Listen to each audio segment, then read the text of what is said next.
Kamusta po kayo? Bago po ang lahat, first things first.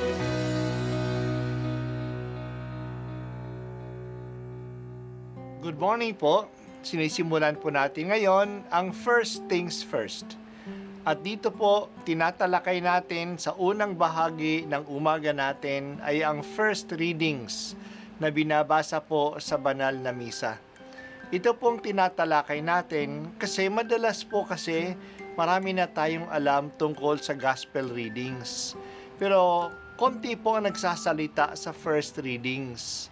Pero ang first readings, bahagi din po yan ng Biblia, ng banal na kasulatan.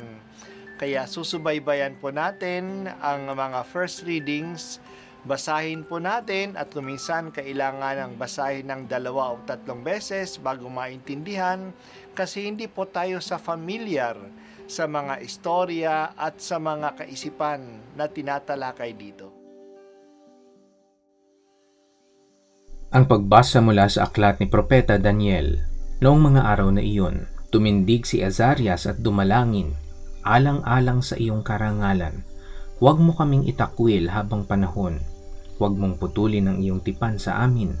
Muli mo kaming kahabagan alang-alang kay Abraham na iyong minamahal, kay Isaac na iyong lingkod, at kay Israel na iyong pinabanal. Ipinangako mong pararamihin ang kanilang lahi gaya ng mga bituin sa langit at ng buhanginan sa tabing dagat. Subalit ngayon, Panginoon, kami ay naging pinakamaliit na bansa dahil sa aming mga kasalanan. Kami ang pinakaaba ngayon sa sanlibutan. Wala kaming hari, mga propeta o mga tagapanguna ngayon. Walang templong mapag-alayan ng mga handog na susunugin, mga hain at kamanyang. Wala man lamang lugar na mapaghandugan upang kami ay humingi ng awa mo. Ngunit lumalapit kami sa iyo ngayon, nabagbag ang puso at nagpapakumbaba. Tanggapin mo na kami na parang may dalang mga baka, mga guya at libu-libong matatabang tupa na susunugin bilang handog sa iyong harapan. Tanggapin mo ang aming pagsisisi bilang handog upang kami matutong sumunod sa iyo ng buong puso. Walang nagtitiwala sa iyo na nabigo. Simula ngayon, buong puso kaming susunod sa iyo, sasamba at magpupuri sa iyo. Huwag mo kaming biguin, yamang ikaw ay maamo at mapagkalinga. Kahabagan mo kami at saklolohan.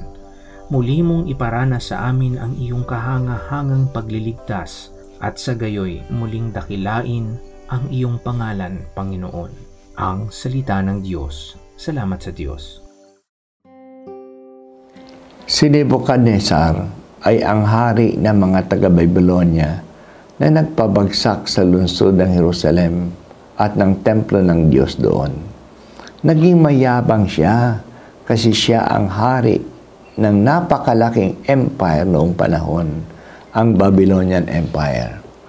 Nagpatayo siya ng mataas at malaking imahen, malaking ribulto, marahil imahen niya, at ipinag-utos na ang lahat ay dapat sumamba sa imahen ito kapag nakarinig sila ng anumang musical instrument. May 3 mga Hudyo doon na sina Shadrach, Meshach at Abednego. Sila ay mga opisyal ng impero ng Babylonia. Ang Jewish names nila ay Hananiah, Mishael at Azarias. Hindi sila sumusunod sa hari. Bawal sa mga Hudyo na sumamba sa anumang imahen. Nagalit ang hari nung sila ay isnumbong sa kanya. Nagpagawa ang hari ng isang malaking pugon at pinainit ito at doon ipinatapon ang 3. Hindi sila nasunog. Sa gitna ng apoy, nagdasal si Azarias.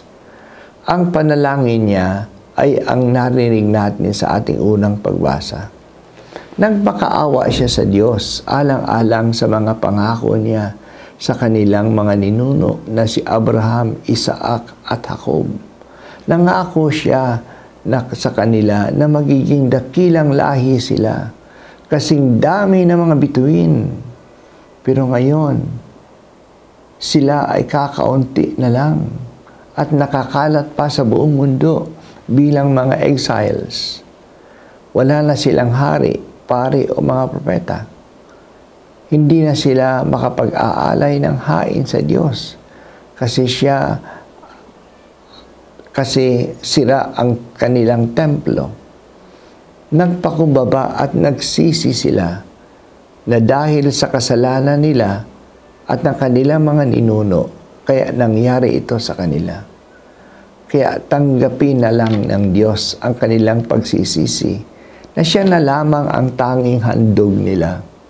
Ang pakiusap nila sa Diyos ay tanggapin sila ayon sa kanyang habag at hindi ayon sa kanilang kabutihan na wala naman silang maipapakita. Maganda ang dasal na ito ni Azarias. Ang kanilang kalagayan na sila ay nasa gitna ng apoy ay ang kalagayan ng kanyang bansa. Sila ay nasa gitna ng apoy ng kahirapan.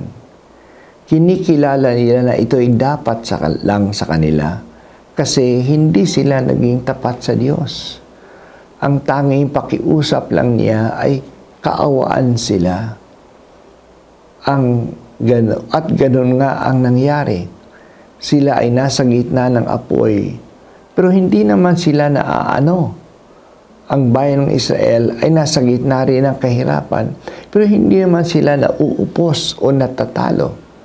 Talagang mahabagin ang Diyos. Hindi ba yan din ang kalagayan natin? Para tayong nasa gitna ng apoy.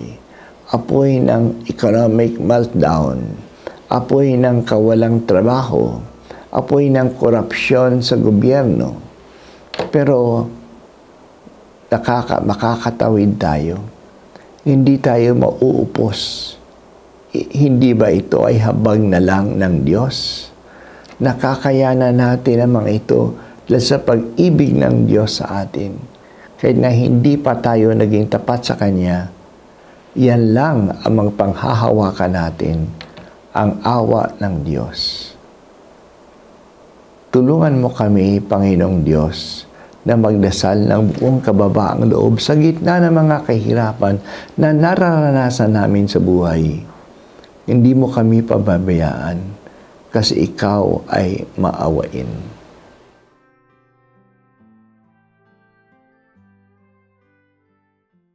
At ako po ay si Bishop Broderick Pabilio dito sa First Things First.